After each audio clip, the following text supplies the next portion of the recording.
የነዳጅና የኤሌክትሪክ ታሪክ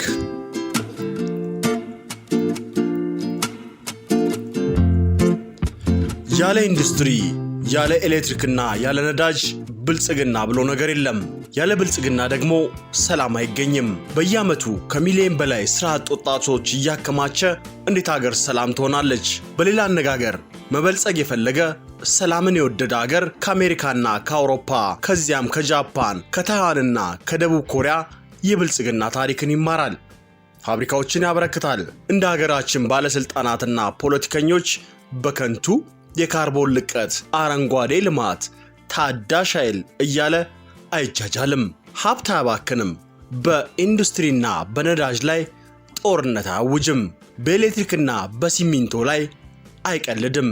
ሲሚንቶ ላይ የቀለደ ግንባታ ላይ የቀለደ።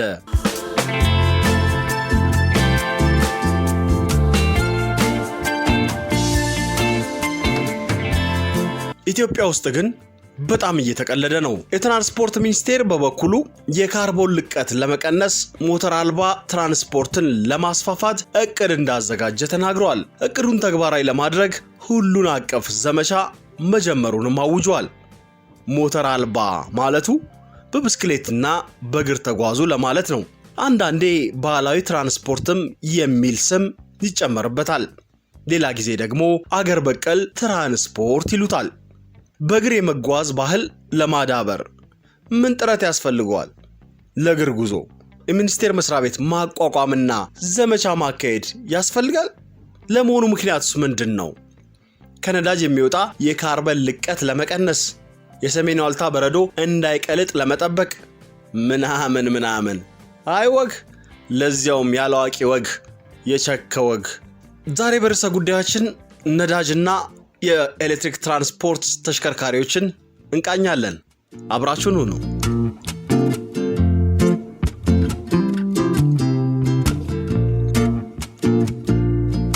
ኢትዮጵያ የመኪና ድሃ የነዳጅ ድሃ ሀገር ናት።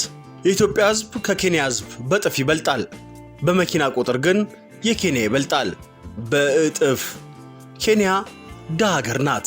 ኢትዮጵያ ግን የድሃ ሀገር ሆናለች። ሀገራችን የመኪና ድሃ ናት። በመላው ዓለም ከ1 ቢሊዮን 200 ሚሊዮን በላይ መኪኖች አሉ። ከዚህ ጋር ሲነጻጸር ኢትዮጵያ ውስጥ የሚገኘው 1.3 ሚሊዮን መኪና ከቁጥር አይገባም። ተቀነሰ ተጨመረ ለውጥ አያመጣም። ታዲያ ኢትዮጵያ ውስጥ ስለ ካርቦን ልቀት ማውራትና በመኪና ላይ የጥላቻ ጦርነት ማወጅ አላዋቂነትና ከንቱነት አይደለም? የኢትዮጵያ ጠቅላላ የቤንዚን ፍጆታ በቀን 2 ሚሊዮን ኪሎ አይሞላም። አስተውሉ። የኢትዮጵያ የሀገሬ ሁሉ ጠቅላላ የቤንዚን መሆኑን አስቡ። ወርልዶሜትር የተባለ የቁጥር መረጃዎችን ይፋ የሚያደርግ ገጽ ላይ እንደምናየው በዓለማችን ከፍተኛ የነዳጅ ፍጆታ ያላትና ከዓለምም የነዳጅ ሀብት ከፍተኛውን መጠን አገልግሎት የምታውለው አሜሪካ ናት። ከዛ ቀጥሎ በተወሰነ ልዩነት ቻይና ስትከተል በከፍተኛ ልዩነት ዝቅ ብላ ህንድ ትገኛለች። በዚህ 214 ሀገራት በተዘረዘሩበት የወርልዶሜትር ዘገባ ከአፍሪካ ቀዳሚ ሆና በዓለም ደግሞ 25ኛ ደረጃ ላይ የምትገኘው ግብጽ ናት። በመቀጠል 29ኛ ደረጃ ላይ ደቡብ አፍሪካ ትገኛለች። የነዳጅ ማደያ ሰልፍ ጉድ በሚባልባት ኢትዮጵያ በዝርዝሩ 88ኛ ደረጃ ላይ ተቀመጠች ሲሆን ከዓለም ፍጆታ ላይ ድርሻዋ 0.076 በመቶ ብቻ ነው።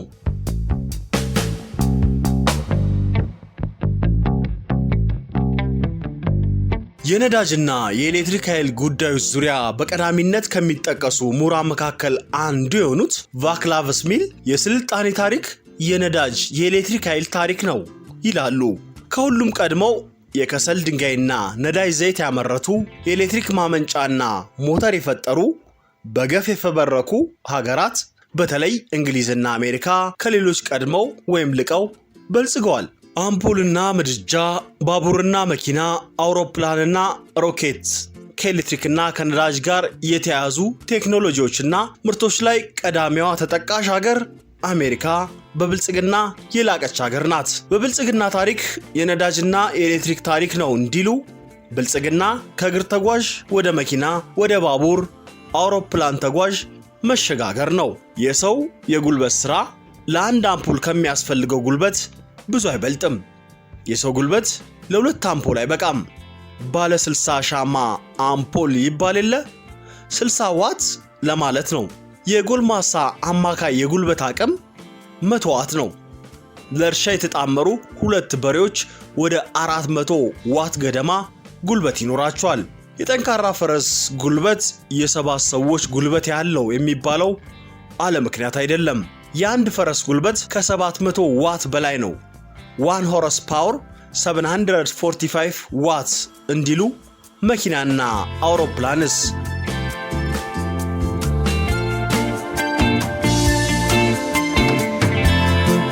ከ120 ዓመት በፊት የመኪና ቴክኖሎጂ ገና እግር ሳይተክል የመኪና ፋብሪካና ቢዝነስ ገና ሳይወለድ ገና ጨርሶ ሳይታሰብ በፊት ባህላዊ ሞተር አልባ ትራንስፖርት ምን ይመስል እንደነበር አስቡት። የኢትዮጵያ ጦር ከመሃል ሀገር ወደ አድዋ ለመድረስ ከ3 ወር በላይ ፈጅቶበታል። በአውሮፓና አሜሪካ ለትልቅ ባለሀብት የተዘጋጀ እጅግ ውድ ባለ 4 ፈረስ ጋሪ በኒውዮርክና በለንደን ጎዳናዎች ሲመላለስ ይታያችሁ። ጋሪና ፈረስ የሚተራመስበት የኒውዮርክ ጎዳና። ለባለሀብት ጋሪ የተጠመዱ 4 ፈረሶች ወደ 3000 ዋት የሚጠጋ ጉልበት ሊኖራቸው ይችላል። የዛሬ 110 ዓመት ገደማ የመኪና ቴክኖሎጂን የሚያሻሽሉ አዳዲስ የአመራረት ዘዴዎችን የሚፈጥሩ እነ ሄንሪ ፎርድ መጡና የትራንስፖርት ታሪክ ተቀየረ። ቲ ሞዴል የተሰኘችው የፎርድ መኪና እየተፈበረከች ለገበያ ቀረበች። ለባለ ሀብት ብቻ አይደለም፣ ዋጋው $500 ነው። ጉልበቷ የ20 ፈረስ ያህል ነው። በነዳጅ የምትሰራ ባለሞተር መኪና። በ20 ዓመት ውስጥ ከ15 ሚሊዮን በላይ ሰዎች መኪናዋን ገዝተዋል። የዛሬ 100 ዓመት ገደማ መሆኑ ነው። ዛሬ የመኪኖች አይነት፣ ምቾት፣ አገልግሎት፣ ጉልበትና አስተማማኝነት የትና የት ሄደዋል? በአሜሪካ ከ10 ቤተሰቦች መካከል 7 ያሉ የግል መኖሪያ ቤት ባለንብረቶች ናቸው። ከ10 ቤተሰቦች መካከል ቢያንስ 9 ያሉ ባለመኪና ናቸው። ከ10 ቤተሰብ መካከል 6 ያሉ 2 ወይም ከዚያ በላይ የቤት መኪና አላቸው። እንግዲህ እናስላው። አንድ የፈረስ ጉልበት የ7 ሰው ያህል ነው፣ ወይም የ12 አምፖል ያህል ጉልበት አለው። ዛሬ ከ60 እስከ 250 የፈረስ ጉልበት አላቸው አብዛኞቹ የቤት መኪኖች። ከ45000 ዋት እስከ 200000 ዋት እንደማለት ነው። የውድድር መኪኖችንና ግዙፍ የጭነት መኪናዎች ከ300 እስከ 1000 የሚደርስ የፈረስ ጉልበት የታጠቁ ናቸው። ከ250000 እስከ 500000 ዋት። ከመኪኖች አቅም ጋር የሚመጣጠኑ አነስተኛ የአውሮፕላንና የሄሊኮፕተር አይነቶች የመኖራቸውን ያህል ፈርጣማ ተዋጊ ጀት አውሮፕላኖች ደግሞ አሉ። ከ1500 እስከ 10000 የፈረስ ጉልበት ይደርሳል አቅማቸው። ከ1 ሚሊዮን ዋት በላይ እስከ 8 ሚሊዮን ዋት መሆኑ ነው። ሚሊዮን ዋት በሌላ ስሙ ሜጋዋት ተብሎ ሲነገር ሳሰሙ አልቀራችሁም። የዛሬ 30 ዓመት የኢትዮጵያ ኤሌክትሪክ ማመንጫ ጣቢያዎች ጠቅላላ አቅም 330 ሜጋዋት እንደነበር አስታውሱ። የበለስና የተከዜ ግድቦች እንዲሁም 3 የግቤ ኃይል ማመንጫ ተቋሞች ተጨምሮበት የአገሪቱ የኤሌክትሪክ ኃይል ወደ 14 እጥፍ ተጠግቷል። 4500 ሜጋዋት ደርሷል። የህዳሴ ስኬት ሲጨመርበት የ10000 ሜጋዋት አቅም ይሆናል። 10 ጊጋዋት ማለት ነው። 10 ቢሊዮን ዋት እንደማለት። 200,000 አነስተኛ የቤት መኪኖች ካላቸው ጠቅላላ አቅም ጋር ተመጣጣኝ ነው። ወደ 50,000 ዋት ወይም 67 የፈረስ ጉልበት የሚጠጋ አቅም ያላቸው የቤት መኪኖች ማለት ነው።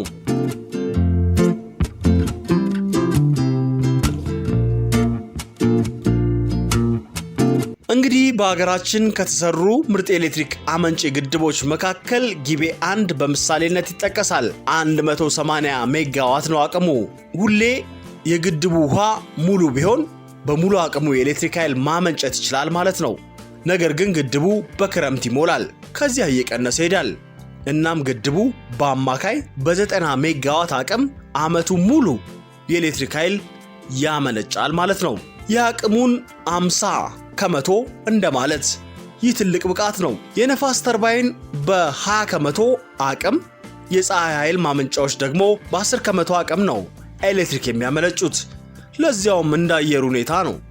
ነፋስን እንደመከተል ነው ይባል የለ። የሆነ ሆኖ ከሰውና ከፈረስ ጉልበት ጀምረን እስከ መኪና እስከ ግድብ የነዳጅና ኤሌክትሪክ ኃይልን ለማስተያየት ሞክረናል። የሰው የጉልበት ሥራ ውሎ ወደ 2 አምፑል የተጠጋ ነው። የፈረስ ጉልበት ከ7 ሰው ጋር ይስተካከላል። አነስተኛ የቤት መኪና ከ60 የፈረስ ጉልበት ይበልጣል። ጊቤ 1 የኃይል ማመንጫ የ3500 መኪኖች ያህል አቅም አለው። ወደ ትልልቅ አውሮፕላኖች ስንሻገር ቦይንግ 737 አውሮፕላኖችን እናገኛለን። በጥቅሉ ስለ ትልቅ አውሮፕላን ስትሰሙ 2 ቁም ነገሮችን አስታውሱ። ነዳጅ ሞልቶ ተሳፋሪና ዕቃ ጭኖ ለበረራ ሲነሳ የአውሮፕላኑ ጠቅላላ ክብደት ከገደብ ማለፍ የለበትም። በግርድፉ ሩብ ያህሉ የአውሮፕላን ክብደት የተሳፋሪና የጭነት ክብደት ነው። ቢያንስ ሩብ ያህሉ ደግሞ የነዳጅ ክብደት ነው። ግማሹ ክብደት ደግሞ የአውሮፕላኑን አካልና ቁሳቁስ ነው። የቦይንግ 737 አውሮፕላኖች ማክስ 7 የሚባለውን ጣጠኛ አውሮፕላን ጨምሮ ከ80,000 ኪሎ ማለፍ የለበትም። ከ5,000 ኪሎ ሜትር ያላነሰ ርቀት የመብረር አቅም አላቸው። ለዚህም 20,000 ኪሎ ነዳጅ መሙላት ይችላሉ። የሞተራቸው ከፍተኛ የጉልበት አቅም 30 ሜጋዋት ገደማ ነው። ትልልቆቹ አውሮፕላኖች ደግሞ አሉ። ቢ777 እና ቢ747። የአንዱ አውሮፕላን የጉልበት አቅም ከ150 ሜጋዋት እስከ 250 ሜጋዋት ይደርሳል። ቦይንግ 747 አውሮፕላን የ5000 መኪኖች አቅም አለው። በዛ ላይ እንደ መኪኖች አጭር ተጓዥ አይደለም። እንደ መኪኖች ብዙ ስራ አይፈታም። ቀን ከሌት ለረጅም ሰዓት ይጓዛል። በቀን ከ18 ሰዓት ላላነሰ ጊዜ ይበራል። የነዳጅ ፍጆታውም የዛን ያህል ነው። 200,000 ኪሎ የጀት ነዳጅ ኬሮሲን ተሞልቶ ሲነሳ አስቡት። ይሄ ከመኪናና ከቤንዚን ጋዝ ሲነጻጸር አጃይብ ያሰኛል። 200,000 ኪሎ ቤንዚን ማለትም 200 ቶን ቤንዚን ማለት ነው። 10 ትልልቅ ቢ747 አውሮፕላኖች ነዳጅ ሞልተው ለበረራ ሲነሱ 2000 ቶን ነዳጅ ይኖራቸዋል። የኢትዮጵያ መኪኖች ዕለታዊ የቤንዚን ፍጆታስ በሉ 2000 ቶን አይደርስም። የአምና መረጃ እንደሚያመላክተው የኢትዮጵያ አማካይ ዕለታዊ የቤንዚን ፍጆታ 2000 ቶን ነው። 8 ትልልቅ ቢ747 አውሮፕላኖች ከሚሞሉት የነዳጅ ጀት ጋር ይቀራረባል ማለት ነው። የሀገሪቱ የነዳጅ ፍጆታ እንደዚህ ነው። ታዲያ ኢትዮጵያን በመሰለ ሀገር ከነዳጅ የሚወጣ ጭስ፣ የካርበን ልቀት፣ የሰሜን ዋልታ በረዶ የሚል ጨዋታ ቅዠት አይደለም? እስኪ ደግሞ በዓለም የቤንዚን ፍጆታ ውስጥ የኢትዮጵያ ድርሻ ስንት እንደሆነ እንመልከት። የዓለም የቤንዚን ፍጆታ በዓመት 1170 ሚሊዮን ቶን ነው። እንደ ህዝብ ብዛት ቢሆን ኖሮ የኢትዮጵያ ድርሻ ወደ 15 ሚሊዮን ቶን ገደማ ይሆናል። ነገር ግን ግማሽ ሚሊዮን ነው። ኢትዮጵያ መኪና አልባና ሞተር አልባ እግረኛ እንድትሆን ቢፈረድባት እንኳን የዓለም የቤንዚን ፍጆታን ጠብታ አይጎልበትም። ከ1170 ብር ውስጥ 50 ሳንቲም እንደ መቀነስ ነው። የካርበን ልቀት የሚባለው ወግም የዚህን ያህል ነው። ወገኛነቱ የኢትዮጵያ የቤንዚን ፍጆታ ከሌላው ዓለም ጋር ሲነጻጸር ከቁጥር የማይገባ ኢምንት ነው። የካርበን ልቀት የሚሉት ነገርም በዚያው መጠን ከኢምንት አያልፍም።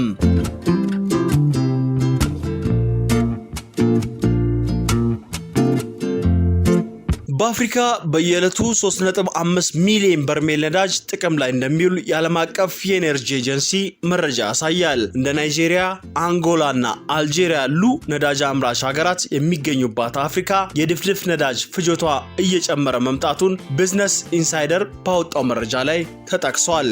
ለዚህም የግዙፍ ኢንዱስትሪዎች መስፋፋት፣ የከተሞች እድገት፣ የትራንስፖርት ዘርፎች መበራከት እንደ ምክንያትነት ተጠቅሷል። ግሎባል ፋየር ፓወር ባወጣው መረጃ መሰረት በአህጉሪቱ ግብጽ ከፍተኛው መጠን ያለው ነዳጅ በመጠቀም ቀዳሚዋ ናት። ካይሮ በየዕለቱ 850,000 በርሜል ነዳጅ በመጠቀም በነዳጅ ፍጆቷ ከዓለም 26ኛ ደረጃ ላይ ተቀምጣለች። ደቡብ አፍሪካ በ601,000 በርሜል ሁለተኛ፣ በአፍሪካ ቀዳሚዋ ነዳጅ አምራች ሀገር ናይጄሪያ ደግሞ 3ኛ ደረጃን ይዟል። ኢትዮጵያ በየቀኑ 110,000 በርሜል ነዳጅ በመጠቀም ከአፍሪካ 10ኛ ከዓለም 77ኛ ደረጃ ላይ ተቀምጣለች።